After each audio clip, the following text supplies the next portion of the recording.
Selama ini saya salah menilai pecandu pornografi. Saya dulu selalu berpikir bahwa pecandu PMO itu, pecandu pornografi, masturbasi, dan orgasme adalah orang-orang yang tidak produktif, orang-orang yang malas, orang-orang yang no lab, orang-orang yang tidak pandai berbicara di depan banyak orang, orang-orang yang tidak pandai berolahraga, tidak bisa push up, tidak pandai berbicara sama cewek, tidak punya pacar. Kenapa saya bisa berbicara seperti itu? Karena itu semua terjadi pada diri saya. Terutama ketika saya berumur 20-an, ketika saya kuliah, itu masa-masa saya, masa-masa kegelapan saya, masa-masa no-lab saya. Akhirnya saya putuskan untuk berubah. Setelah saya lulus kuliah, saya mendapatkan sebuah pekerjaan, dan saya waktu itu memutuskan untuk sudah selesai. Saya pengen berubah, saya ingin mengubah habit saya. Dari saya dulu yang tidak bisa push up, sampai umur 20-an itu saya tidak bisa push up sama sekali. Akhirnya saya berusaha untuk melatih tubuh saya, sampai akhirnya sekarang saya bisa melakukan pull up lebih dari 15 kali. Bagi sebagian besar orang mungkin itu adalah hal yang biasa ya, tapi bagi saya itu ada sebuah lompatan prestasi yang sangat luar biasa. Dan saya juga bekerja di sebuah lembaga perbankan BUMN di salah satu kota saya juga ya. Waktu itu saya berpikir dengan ada kesibukan, dengan udah punya habit yang oke, saya akan lepas dari kecanduan PMO, saya akan lepas dari kecanduan pornografi. Tapi ternyata tidak semudah itu, tidak segampang itu. Tiap kali saya stres, saya pasti akan langsung masuk ke dalam trigger PMO. Dan ini sebenarnya yang dirasakan oleh orang-orang yang mengirim email kepada saya, yang langsung curhat pribadi kepada saya. Setelah saya membuat 50 video lebih di channel YouTube saya, terutama di ketika waktu tahun lalu ya, saya membuat konten semua sebab PMO.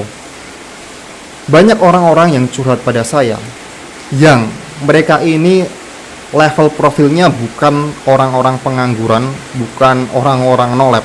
Mereka bekerja di sebuah lembaga yang sangat keren. Mereka udah punya istri, mereka udah berkeluarga, mereka udah punya anak.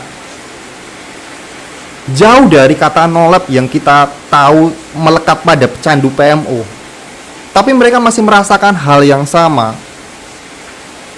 Ini menjadi semacam hal yang terbantahkan, apalagi pada pemahaman saya dulu. Dan semakin saya menerima banyak email ini, saya jadi tahu bahwa ini problemnya bukan pada tentang kebiasaan tersebut. Ini problemnya udah pada mental, udah pada psikologi pecandu tersebut. Udah bukan tentang kebiasaan yang dibangun. Karena kalau dipikir, orang-orang yang punya pekerjaan, orang-orang yang udah punya istri, bahkan orang-orang yang udah bekerja di sebuah perusahaan yang mendapat jabatan tinggi, tapi masih aja kecanduan pornografi. Oh, mungkin teman-teman yang berada di komunitas NoVap, yang mengikuti konten-konten NoVap, selalu terdoktrin bahwa ya pecandu PMO itu yang gini-gini, yang no lab, yang dan lain-lain, yang nggak bisa olahraga dan lain-lain. Tapi sebenarnya yang Anda lihat itu semacam gunung es, bongkahan gunung es. Faktanya di bawah dasar laut ini banyak pecandu PMO yang bahkan dia six pack, bahkan dia punya jabatan keren, bahkan dia punya segalanya. Bahkan dia punya kulit yang glowing, yang selalu dibilang bahwa PMO membuat kulit kusam dan lain-lain. Itu adalah fakta yang terbantahkan, itu adalah sebuah hal yang berbeda. Teman-teman mungkin yang berada di komunitas NoVap, seperti yang ada di komunitas NoVap WhatsApp saya, mungkin tidak akan menemukan orang-orang seperti itu. Karena orang-orang yang saya temui di email yang saya terima, biasanya tidak bergabung dengan komunitas NoVap yang ada di WhatsApp, ada di Discord itu. Karena mereka tahu levelnya. Tapi mereka tetap sama aja seperti remaja, seperti kebanyakan anak muda yang kecanduan PMO. Mereka sama saja, cuman mereka tahu levelnya gitu ya. Ini adalah sebuah hal yang mungkin gak banyak orang yang Anda tahu. Dan saya di sini tidak hanya omong kosong doang. Saya tidak hanya berbual saja. Faktanya di luar banyak orang-orang yang keren, banyak orang-orang yang high performing, orang-orang sukses yang kelihatan sukses itu masih kecanduan PMO. Saya berikan contoh deh. Anda kalau misalnya mengetikkan keyword di YouTube Edric Chandra mengatasi kecanduan masturbasi dan pornografi. Anda tahu Edric Chandra, seorang MC yang sangat terkenal, partnernya Petgo. Dia juga sempat kecanduan PMO, dia juga sempat kecanduan pornografi.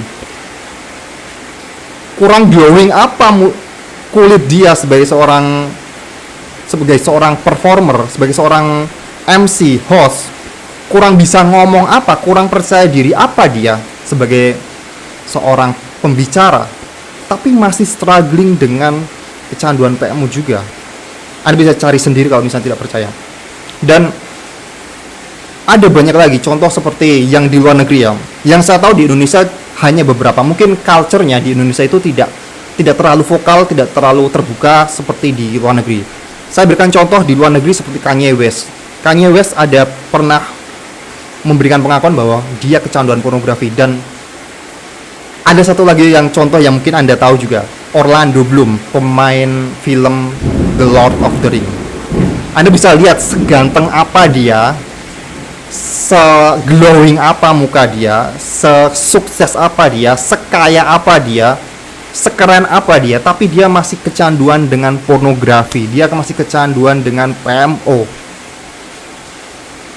Dan masih banyak contoh lain kayak Terry Crews, Russell Brand.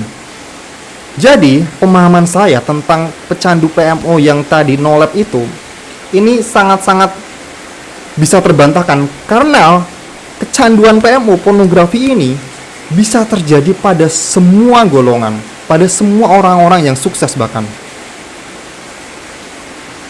Bahkan yang saya tahu ya, ada sebuah channel dan segmentasi channel ini adalah membantu orang-orang high performing seperti entrepreneur, business owner, profesional dalam mengatasi kecanduan PMO. Dan subscribernya sudah terakhir kali saya lihat 120.000 subscriber. Itu tandanya di situ ada problem di situ yang tidak terselesaikan. Problem bagi orang-orang yang profesional, orang-orang yang punya jabatan penting tapi masih kecanduan, dan channel itu memberikan solusinya. Jadi ya bisa dibilang ini kecanduan ini terjadi pada semua orang.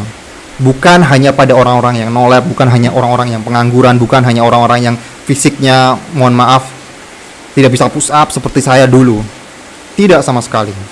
Dan apa yang membuat saya bisa benar-benar berhenti dari kecanduan pornografi yang sebenarnya tidak ada hubungannya dengan habit, dengan tiba-tiba, ya ada hubungannya, tapi ada satu hal yang membuat fondasi yang lebih kuat dalam berhenti dari kecanduan pornografi ini, yaitu adalah mengubah self-image Anda, mengubah self-image yang melekat pada diri saya sebagai seorang pecandu pornografi. Anda mungkin selama ini masih menjadi pecandu pornografi, tapi saran saya adalah Anda harus lepaskan semua itu. Anda harus deny. It's okay membohongi diri Anda sendiri bahwa Anda bukanlah seorang pecandu pornografi. Ini ada teorinya di dalam buku James Clear tentang seorang pecandu rokok yang ingin berhenti dari merokok. Tiap kali dia ditawari rokok, padahal dia masih berusaha untuk berhenti dari merokok, tapi dia tidak pernah mengatakan saya sedang berusaha untuk berhenti dari kecanduan rokok. Dia mengatakan saya bukan perokok. That's it. Dengan mengubah mindset self-image bahwa saya bukan perokok, dia akan berperilaku sebagai orang yang tidak merokok. Sama halnya dengan Anda ketika Anda mengubah image Anda sebagai seorang yang tidak akan pernah memegang bokep, tidak akan pernah memegang alat kelamin Anda untuk menyenangkan diri Anda. Titik. Sebelum Anda membentuk kebiasaan habit, Anda harus menentukan ini dulu. Anda harus siap berkomitmen. Anda harus siap menandatangani kontrak sebagai seorang yang bukan pecandu PMO. Sama halnya dengan gini deh, saya kasih logikanya aja. Kalau Anda dari seorang pengangguran, kemudian Anda bekerja di sebuah perusahaan, Anda menandatangani kontrak di situ. Anda melepas status pengangguran Anda, kemudian Anda menjadi karyawan swasta, menjadi karyawan BUMN di sebuah perusahaan ini, ya Anda bertingkah laku sebagai seorang di perusahaan ini. Sama halnya dengan ketika Anda melepaskan status pecandu PMO, Anda menandatangani kontrak, saya bukan lagi seorang pecandu PMO. Anda berkomitmen dengan apa yang sudah Anda tulis, yang sudah Anda putuskan. Maka Anda akan berperilaku seperti orang yang tidak pernah memegang PMO lagi. Dan kepada siapa ini? Kepada siapa Anda membuat kontrak? Kepada Tuhan Anda. Karena ini memang sebuah pertolongan yang kita tidak akan bisa melogika pertolongan itu dari mana. Tapi ketika Anda sudah membuka diri Anda dan Anda berani berkomitmen, berani menandatangani kontrak Anda dengan Tuhan, saya bukan seorang pecandu PMO, maka Tuhan akan memudahkan jalan Anda. Tuhan akan senang kalau misalnya Anda itu sudah tahu Anda itu melepas hal yang melekat pada diri Anda, hal buruk yang ada pada Anda. Oke, jadi pada intinya adalah ubah self-image Anda, ubah hal yang melekat pada diri Anda. Deny, meskipun Anda adalah seorang pecandu PMO yang katakanlah Anda masturbasi 3 kali sehari, mulai detik ini buat kontrak Anda dengan Tuhan Anda.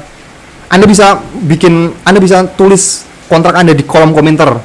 Tiap kali Anda pengen kembali pada kecanduan itu lagi, kepada kebiasaan itu, Anda kembali pada video ini, Anda cari komentar Anda.